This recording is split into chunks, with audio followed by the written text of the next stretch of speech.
Hey guys, Selwyn here from WynnStrength.com. On this video, I'll be changing up the format of the video since we'd have a bit more time on our hands, and it's actually going to be bench press and deadlift day for the 10th week of the training program. So the set and rep schemes are currently changing up right now with the program.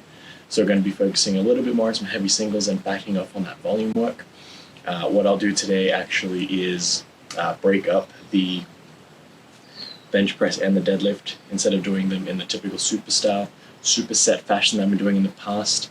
During this program, I'll actually break them up and do my deadlift work first, followed by my bench press work after that. Maybe that'll help overcome the somewhat little bit of a plateau that I've been experiencing with the single rep max strength that I've been experiencing just with these two lifts.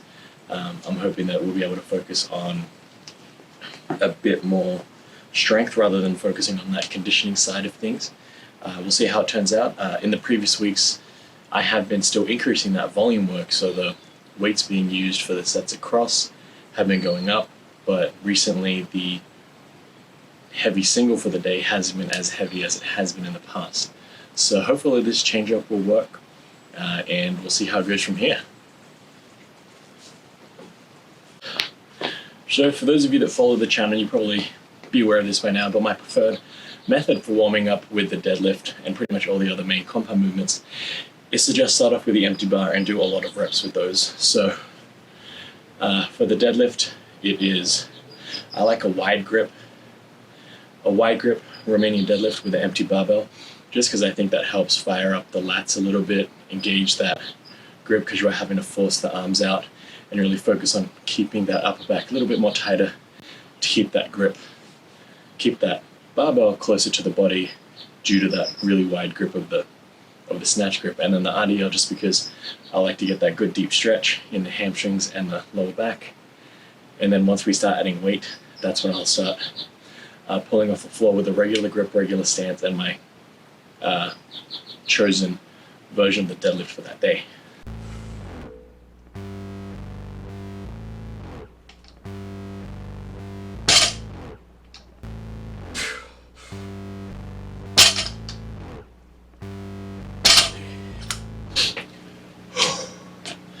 So I've been working on minimizing the amount of time I spend in the bent over position before the deadlift starts. So I like to get all my tension up at the top. So flex the lats, make sure you're trying to put those armpits in your back pocket and truly taking that deep breath, breathing into the belt so that you get maximum tension there. And then that way when you get your stance right, I like to keep it so that my legs are pretty much hip width, so straight down. This is obviously going to vary depending on your body measurements and your body type, and also your personal preferences, what feels strongest for you. So you definitely want to experiment with different styles of stances. Try narrower and wider, obviously with the lighter weights, and as it gets heavier, you'll see exactly what feels stronger and what not. So give that a go, experiment with that. But when you do bend over, you really want it to be uncomfortable and quite tense. So like a spring under tension, it really doesn't want to be in that position. So that's kind of what you're trying to mentally envision here. So as you bend over, you're building that tension, and then you grip the bar, and then it's really wanting you to fire back up, so that way you're not spending too much time in this in the starting position. You're really getting all that tension up here at the top, and then you're bending down and really driving up, so you get slightly bit more mechanical advantage that way.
So I guess that didn't go as planned, but we just hit 505 pounds.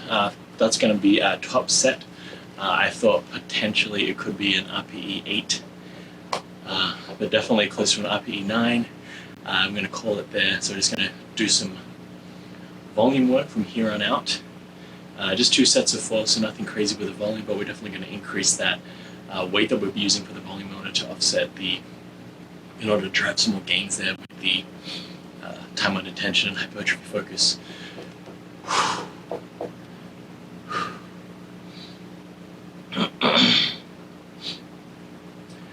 So we did experience that vageling out again, something I've really only experienced mainly with the overhead press, but today it kind of showed up here with the deadlift. I was starting to push those heavy weights, I guess. So that's interesting. I also started to get some cramps in the pecs, of all places. So we'll see how that affects the bench press later on today. But I'm all right with that. About 10 pounds off of my last,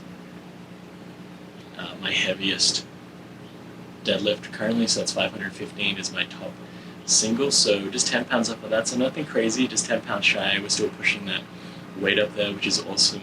Last week we used 495 for our top set. So again, we've increased back up based on last week. So I think we're doing good. We're back on track for some progress over the heavy singles.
So just getting ready to do some bench presses.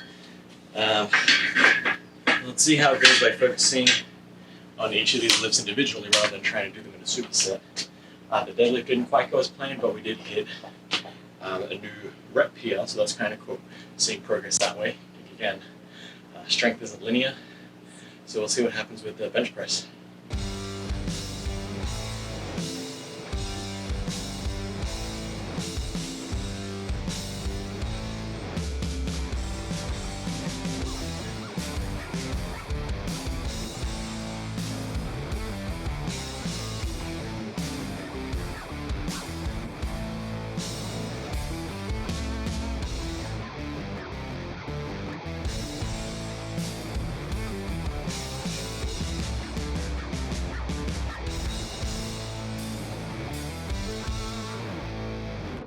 So you might notice here with the bench press, I'm actually doing reps of 20 to warm up with rather than the sets of 10 or 15, and that's just comes down to a personal history with shoulder pain and shoulder management of that injury, where I've personally found that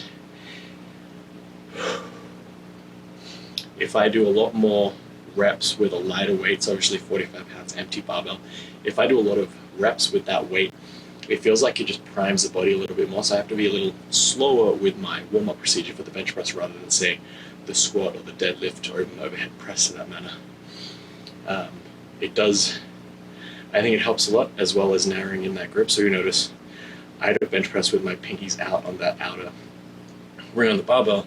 I really got my thumb just an inch away from where the numbing starts. So relatively, probably a medium grip bench press, and those two factors combined together really help with mitigating that shoulder pain. And again, the reason I want to do a lot more reps with a lighter weight is that I don't want to fatigue the muscle groups in an effort to warm up for the heavy working sets. So there's that balance between how do you warm up without becoming too tired or too fatigued from that. So I like to play in like 60 reps with an empty barbell, 3 sets of 20 or 2 sets of 20, 40 to 60 reps with an empty barbell. That way I don't have to do as many reps when the weight starts to add on. So I'll do maybe 10 reps with the 135, and then as we pyramid up, I'll take significantly more chunks out of that. So when you do get heavy, when I do start doing singles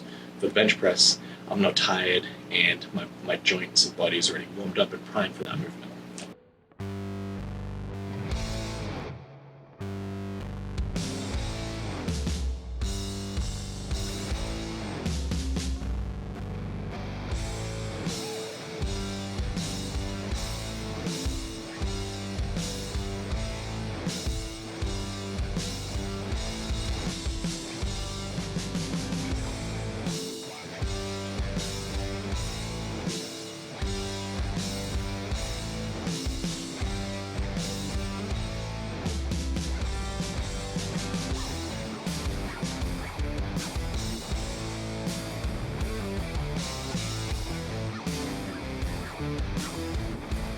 So I thought I would take you off tripod just because I discovered something really cool. For those of you that have a bench that's a little bit slippery, is you know those cheap non-slip pads usually used for furniture or making sure plates don't slip around wherever you are, making sure things don't fall off shelves. You get like a roll for 99 cents at the 99-cent store. Cut a little bit and throw it on your pad, and when you add enough weight on it, it won't slip. It is precarious, but yes.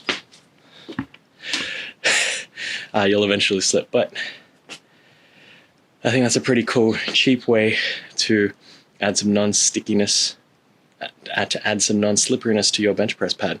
If you find yourself slipping up off of the pad when you want to drive your traps into the barbell with that leg drive.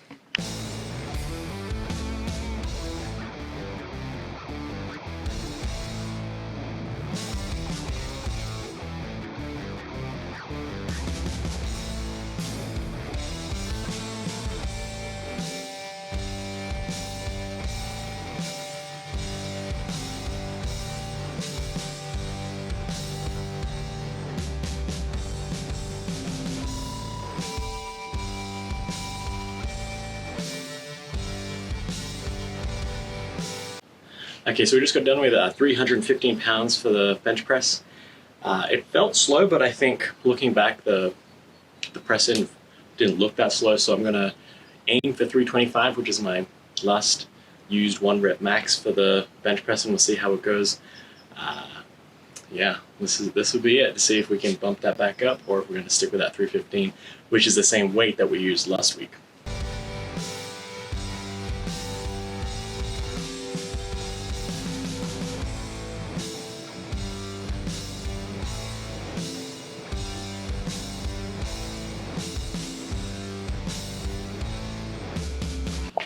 Okay, so we just got done with 325. That came up pretty good.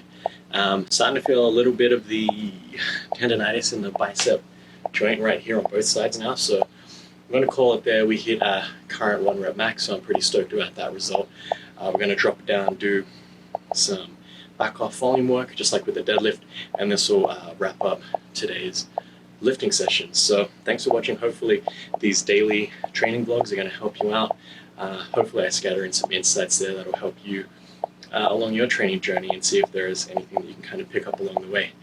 This has been Selm from WynnStrength, and remember, a better life through strength.